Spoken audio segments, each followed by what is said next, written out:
What brings me back every single year is like the friendships that you make. Like after you come back after like a year of not seeing each other, and it feels like nothing has changed, and you can just jump right back into things, and I love that. Like Nyota girls are like their own special like breed of girl. Like I feel like the environment at Nyota is just so overwhelmingly like supportive, and like there's not a mean bone in anyone's body. Like I feel like the second you like cross the driveway and step into camp, you're like in your own little realm. It's like living in a little bubble. I haven't found that anywhere else other than camp. And the biggest asset or contribution that Iota has made is that they're all selfless children, and they take care of each other and they take care of other people, and that is the greatest gift that Iota has given to my kids. Iota has given more than I can possibly express to my daughter. It's given her confidence, it's given her a network of people outside of our town to rely on.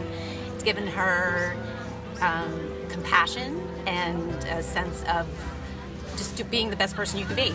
As a camper, we're allowed to be really vulnerable from a young age, and that's really encouraged at camp.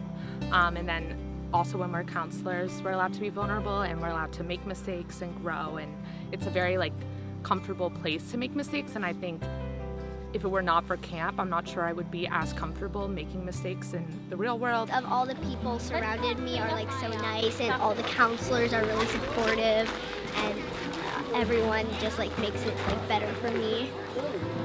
I looked at many places before we settled here.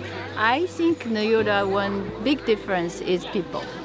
It's just a nice place, like you can like just like feel free to like be yourself and not like feel like you're just being judged everywhere you go. And I feel like girls have a lot of pressure on them to sort of fit in, especially where I teach, and to just sort of do what everybody else is doing. And a lot of kids have a hard time finding their own voice. And I think that was one of the things that I learned here, was how to be who I was. I didn't have to pretend to be somebody to fit in. I could literally just be exactly who I wanted to be. And I didn't really know who that was until I came here. And then I was able to find parts of my personality that I was sort of hiding at home because I thought I had to fit into this mold. And I think being here, it allowed me to just really be the person I wanted to be, because I had a voice, I was more confident.